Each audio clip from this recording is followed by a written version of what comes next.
Hello friends, स्वागत है हमारे यूट्यूब चैनल में आपका। BSF radio operator, radio mechanic या हमारे जो साथी एसएससी जीडी के माध्यम से बीएसएफ में जाएंगे या ट्रेड्समैन के लिए तैयारी कर रहे हैं। देखिए, जो कोई भी आप आवेदन करते हैं, भर्ती प्रक्रिया शुरू हो जाती है तो एक छोटा सा डाउट जो है मन में आता है। कुछ लोग पूछते हैं, कुछ लोग कंफ्यूज कर देते हैं कि यहाँ पे अभी जो रेडियो ऑपरेटर, रेडियो मैकेनिक की जो भर्ती चल रही है बीएसएफ की, उसमें हमारे पास में काफ़ी कमेंट्स आए कि क्या रेडियो आरएम आरओ को जीडी से कम वेतन मिलता है। तो ये तो आप खुद समझ सकते हैं कि जब हेड कांस्टेबल है उसको कांस्टेबल से वेतन कम कैसे मिलेगा। कुछ कैंडिडेट्स का हमारा डाउट था कि क्या हेड कांस्टेबल जो है वो प्रमोशन कैसे होता है, या जो जीडी में जो भर्ती होते हैं वो क्या हेड कांस्टेबल आरओ आरएम बन सकते हैं। पूरा डिटेल इस वीडियो में, विशेष रूप से ये पे स्लिप जो है, देखिए हम आपको दिखा रहे हैं यहाँ पे कि पे स्लिप जो है ये directorate general border security force, जो बीएसएफ के कार्मिक हों, चाहे हमारे आईटीबीपी के हों, सीआईएसएफ के किसी के भी, उनका हर महीने उनका पे स्लिप जनरेट होता है। और ये आपका 15 से 20 तारीख तक आपका ये पे स्लिप जनरेट हो जाता है। अब ये कौन से महीने का है? Salary statement for the month of December 2020, ये लेटेस्ट महीने का वेतन तालिका है। किसका है? तो ये देखिए दोस्तों, रेजिमेंटल नंबर के बारे में मैं आपको बता दूं कि रेजिमेंटल नंबर जिस साल आप भर्ती होते हैं, यानी कि आप ज्वाइन करते हैं, जो हमारे साथी अभी बीएसएफ ट्रेड्समैन में जो ज्वाइन किए हैं, उनका रेजिमेंटल नंबर जो है वो 20 से शुरू होगा। पहला जो 2 अंक होता है वो उसका साल होता है, किस साल में उन्होंने ज्वाइन किया। तो ये रेजिमेंटल नंबर 2013 के कैंडिडेट हैं, ये इनका है। 13, देखिए 13 से स्टार्ट हो रहा है, बाकी हमने इसको हाइड किया है। इसमें पूरा डिटेल आपका होता है। आपका जिस महीने में आपका बर्थडे होता है उस महीने में आपको वेतन तालिका के ऊपर आपको बर्थडे की बधाई भी दी जाती है। सब कंप्यूटर जनरेट है। और बहुत सारे देखिए हमारे कमांडर्स ऐसे भी हैं, हमारे जो जो बर्थडे जिस दिन होता है जवान का, उस दिन सेलिब्रेट भी करते हैं। उसको सिविल जो है यूनिफॉर्म उसको पहनने के लिए बोला जाता है। तो देखिए, जो बॉर्डर पर रहते हैं या हमारे साथी जो कहीं भी रहते हैं, जो फोर्सेज हैं हमारी, जो वर्दी से जुड़े हुए जो हमारे लोग हैं, उनका सेलिब्रेशन का अलग तरीका होता है, अपना लाइफ को जीने का अलग तरीका होता है। सुख दुख के साथ ही वहीं पर उनके साथ रहते हैं। 9 महीने वो लोग अपने साथियों के साथ में रहते हैं, 3 महीने फैमिली के साथ में रहते हैं। इसीलिए उनके बारे में कहा जाता है कि नेशन फर्स्ट, फैमिली सेकंड। और हम लोग सैल्यूट करते हैं उनके जज्बे को कि इस तरह का जज्बा लेके जब लोग काम करते हैं तभी देखिए हम लोग महफूज हैं, हम लोग चैन की नींद सो पाते हैं। यहाँ हम बात कर रहे हैं रेडियो ऑपरेटर का वेतन कितना मिलता है। लेटेस्ट जो है ये पे स्लिप दिसंबर महीने की आपको दिखा रहे हैं। Rank head constable radio operator. Date of birth इसमें आ जाएगा। डेट ऑफ अपॉइंटमेंट तो ये 2013 के ज्वाइन है, इसीलिए इनका नंबर जो है पहला ये 13 है। पैन इसमें आपका आ जाएगा। बैंक अकाउंट इसमें आ जाएगा। बैंक एड्रेस भी आएगा। पीआरएन नंबर जो है वो। डेट ऑफ रिटायरमेंट, किस डेट को आप रिटायर होते हैं, वो अभी 3 साल जो है बढ़ गया है रिटायरमेंट। तो ये 3 साल बढ़ा के इनका जो है, मुझे लगता है कि ये इनका बढ़ा के 50 कर दिया गया है।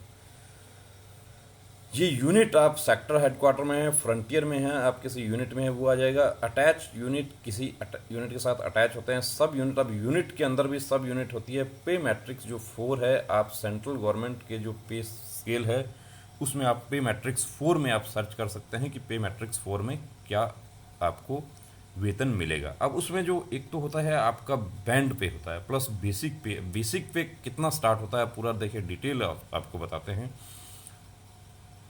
और जो लोग आपको कंफ्यूज करते हैं, जो आलोचना करते हैं, उनकी परवाह मत कीजिए। जो रास्ता आपने इख्तियार किया है, जिस रास्ते पर आप जाना चाह रहे हैं, वो बहुत ही शानदार रास्ता है। और ये समझिए कि जो किस्मत वाले हैं वही उस मंजिल पर पहुंच सकते हैं, उस रास्ते पर चल सकते हैं। हर किसी के बस की बात नहीं है कि वर्दी पा सके।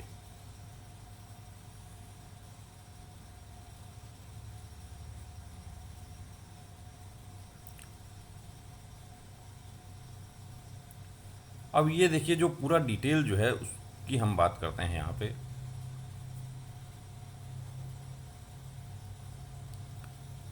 कि इनका बेसिक पे, अब जो 2013 में जो भर्ती हुए उनका बेसिक पे अभी जो इंक्रीमेंट लगता है, सालाना वेतन वृद्धि जो लगती है, वो कितना इनका हो गया है? 31,400 हो गया है। अब इसी 31,400 पर कुछ परसेंटेज के हिसाब से डीए होता है, जो डीए हर साल 2 बार बढ़ता है, आपको बता देता हूँ। यानी आपका वेतन जो है फोर्सेज में आप या सेंट्रल गवर्नमेंट, आपके सेंट्रल गवर्नमेंट के आप कर्मचारी हैं, आपका वेतन साल में 3 बार बढ़ता है। इसलिए कुछ लोगों को पता नहीं होता, वो कहते हैं कि वेतन वृद्धि तो एक बार ही होती है। वेतन वृद्धि एक बार होती है, लेकिन डीए जो बढ़ता है वो भी आपका वेतन बढ़ रहा है। अब डीए एरियर आता है लगभग सितंबर में और मार्च में, वो एरियर इसमें ऐड हो जाता है। बोनस यदि आपका कोई मिलता है वो ऐड हो जाता है। पर्स पे, डेपुटेशन अलाउंस, जो हमारे साथी डेपुटेशन में जाते हैं उनको हेयर कट के लिए आपको देखिए 45 रुपीज़ आपको सरकार देती है। ये सभी को जो है, ये कोई इसमें रैंक के हिसाब से वेरिएशन नहीं है, ये लगभग सभी को 45 रुपीज़ मिलता है। आरएमए राशन मनी अलाउंस है आपका 3568 रुपये। ये खाने का पैसा है आपका, यानी कि आप 2 महीने, 2.5 महीने, 3 महीने आप छुट्टी पर रहते हैं तब भी आपको ये पैसा मिलता है।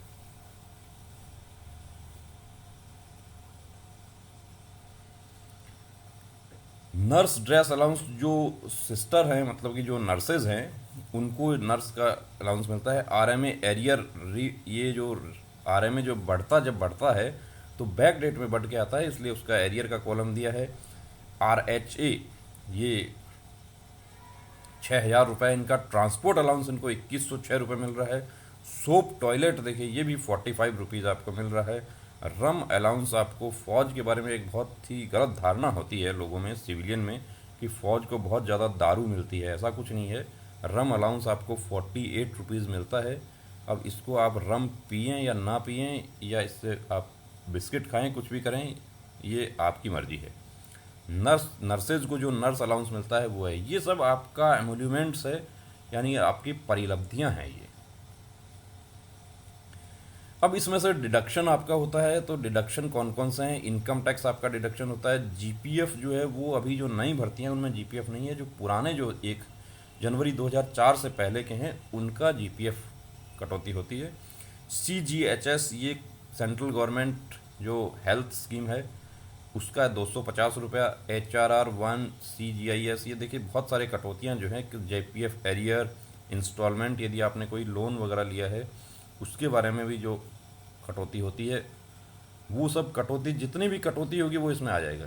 CPF अमाउंट, अब ये CPF अमाउंट क्या है? ये 3674 रुपये इनके कटते हैं। इतना ही पैसा सरकार जो है वो इनके जमा करती है खाते में, और वो जब रिटायरमेंट के बेनिफिट मिलेंगे उस समय मिलेगा।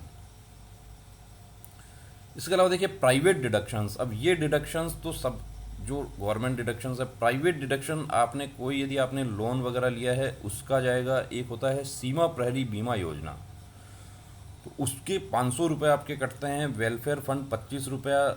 एजुकेशन फंड, ये जो इनका फंड जितने भी हैं उसमें डिडक्शन हो रहा है, प्राइवेट डिडक्शन, ये आ जाता है। डिटेल्स ऑफ एडवांस, यदि किसी प्रकार का एडवांस लिया है, एडवांस की सुविधा होती है वो लिया है, तो उसका डिटेल इसमें आ जाता है। एडवांस कोड्स हैं, अब ये सारे कोड हैं 0, 1, 2, ये सारे कोड। या समरी में देखिए, अब हम समरी में जाते हैं कि समरी में इनको कितना हुआ है, इनका ग्रोस पे कितना हुआ है, 48,570। टोटल डिडक्शंस कितना हुआ है, 3,954 इनका डिडक्शन हुआ है। टोटल प्राइवेट डिडक्शंस 650 हुआ है, उसमें से 500 रुपये तो सीमा प्रहरी बीमा योजना। और नेट पे इनका कितना हो गया, 44,616 हो गया है। इसमें से ये 650 कटौती करके नेट अमाउंट जो इनका बैंक में जो गया है वो 43,966। अब जो एसएससी के 2012 के जो हमारे साथी हैं, जो एसएससी जीडी में जो भर्ती हुए थे, उनका भी हम आपको पे स्लिप दिखाएंगे कि उनको कितना मिलता है, तो आपको ये डरने की ज़रूरत नहीं है। कुछ कैंडिडेट्स जो अभी बीएसएफ आरओआरएम में जो दे रहे हैं एग्ज़ाम, वो एक्चुअली एसएससी जीडी में भी दे रहे हैं, तो वो कंफ्यूज हो गए। गांव में किसी ने उनको बरगला दिया कि आपको जीडी ज्वाइन करना चाहिए, जीडी अच्छा है। ऐसा कुछ नहीं है दोस्तों। आप फौज में जो है वो रैंक स्ट्रक्चर ही सब कुछ होता है। एक दिन भी जो सीनियर होता है वो आपसे सीनियर होता है। तो आप कांस्टेबल में ज्वाइन करें और हेड कांस्टेबल को छोड़कर ज्वाइन करें, ये तो आपकी बेवकूफ़ी होगी। तो उससे पहले आप पूरा, और हेड कांस्टेबल जो है वो, कांस्टेबल को हेड कांस्टेबल बनने में कितना समय लग जाता है वो भी आपको पता है कि उसको 20 साल लग जाते हैं। तो ये हेड कांस्टेबल रेडियो ऑपरेटर का था। अब हम देखिए यहाँ पर आपको दिखाते हैं जो पुरानी स्कीम के जो भर्ती हैं उनकी एक पे स्लिप दिखाते हैं आपको। जो कांस्टेबल जीडी से कैंडिडेट भर्ती हुए और बाद में उन्होंने अपनी मेहनत, अपनी लगन से वो कम्युनिकेशन में आ गए, एग्ज़ाम देकर उसमें कम्युनिकेशन में आ गए, वो उनका भी एक पे स्लिप आपको दिखाते हैं।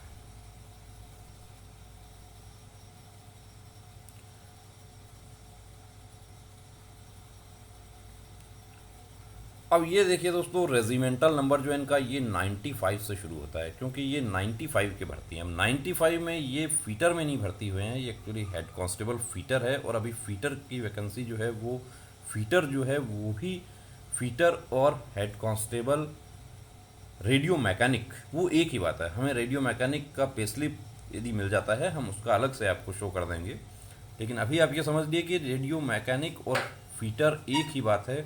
डेट ऑफ बर्थ इनका दिया है, डेट ऑफ ज्वाइनिंग। अब देखिए यहाँ पर इनका जीपीएफ पहले वाली जो जो थी पे स्लिप उसमें जीपीएफ नहीं था।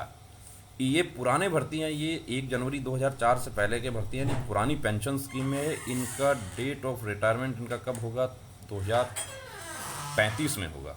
ये बैंक अकाउंट है इनका, ये पूरा यूनिट कौन सा यूनिट है, BNBSF। पर्सनल जानकारी है देखिए, तो ये हमने हाइड किया है। अब इनका आप डीए इनका ज़्यादा क्यों है, तो वो आप समझ सकते हैं कि बेसिक पे डीए पूरा आप डिटेल देख सकते हैं। इसमें इनके बैंक खाते में इनके कितना जाता है वो आपको दिखा देते हैं। डिडक्शंस RMA इनको, RHA और ट्रांसपोर्ट अलाउंस सब सेम है। शॉप टॉयलेट 45 है इनका भी, इनको कितना है, तो ये पुराने हैं तो इसलिए इनका जो है इनका ग्रोस पे कितना होता है दोस्तों, 61,998 होता है, जिसमें से टोटल डिडक्शंस 10,140 जीपीएफ हो गया, प्लस प्राइवेट डिडक्शंस इनके ज़्यादा क्यों हैं, वो इन्होंने कुछ लोन वगैरह इन्होंने लिए हैं। अमाउंट कितना बैंक में जा रहा है, 48,208। तो आपका वेतन 48,208 नहीं माना जाएगा, आपका वेतन तो ये माना जाएगा जो कटौती आपकी जो हो रही है वो तो या तो आपके वेलफेयर के लिए हो रही हैं या आपने जो एडवांस लिया है उसके लिए हो रही हैं, और जीपीएफ ये जमा करवा रहे हैं तो ये इस पर गवर्नमेंट जो है इनको इंटरेस्ट देती है, तो इनका एक सेविंग है। अब डिडक्शंस इनके कौन कौन से हैं वो देख लेते हैं हम। देखिए इन्होंने वेलफेयर का लोन इन्होंने लिया था तो उसका 3,000 रुपये इनका कटौती होती है। Welfare fund, education fund, benevolent fund, SRF, wealth और ये सीमा प्रहरी बीमा योजना, इंस्टॉलमेंट 1/10, और ये जो है वेलफेयर लोन लिया था ये 3,000 रुपये इनको, ये इनका जो है 95 के भर्ती हैं तो इनका तो लगभग 25 साल इनका जो है सर्विस हो चुका है। तो अभी जो आप लोग नए भर्ती होंगे उसमें आपका बेसिक पे क्या होता है, ये जो है आपके अलाउंसेज जो होंगे देखिए, RMA आपका यही रहेगा, हेयर कट आपका यही रहेगा, DA आपके बेसिक पर आपका परसेंटेज फिक्स होगा, और RHA जो है वो आपका यही रहेगा, ट्रांसपोर्ट अलाउंस आपका यही रहेगा, सोप टॉयलेट यही रहेगा। अब रम अलाउंस जो है अब इनको ज़्यादा क्यों मिल रहा है, पीछे वाले को कम क्यों मिल रहा है, वो वेरी हो सकता है, यूनिट टू यूनिट भी वेरी हो जाता है। हार्ड एरिया के कुछ अलाउंस होते हैं वो वेरी हो जाते हैं, लेकिन जो हार्ड एरिया के जो अलाउंस होते हैं वो इस पे स्लिप में नहीं आते हैं। आपको बता देता हूँ, वो इनकम टैक्स भी फ्री होता है उस पर। जो आप बॉर्डर पे रहते हैं, बॉर्डर के जो पर डे के जो अलाउंसेस होते हैं वो पे स्लिप में जुड़ के नहीं आते हैं। तो दोस्तों ये काफ़ी कैंडिडेट्स ने हमें कमेंट किया और ये हमने काफ़ी प्रयासों से, ये कुछ अफसर साहिबान के सहयोग से हमें ये पे स्लिप मिला। हम तहे दिल से उनका भी धन्यवाद करते हैं, और जो कैंडिडेट जिन्होंने प्रोवाइड करवाया उनका भी धन्यवाद करते हैं कि वो वीडियो बनाने के लिए उन्होंने हमें ये पे स्लिप दिया। उनका पर्सनल जानकारी जो है उन्होंने पहले ही हमें बताया कि पर्सनल जानकारी कहीं शेयर नहीं करना है, तो उसका देखिए हमने बिल्कुल उसको हाइड कर दिया है।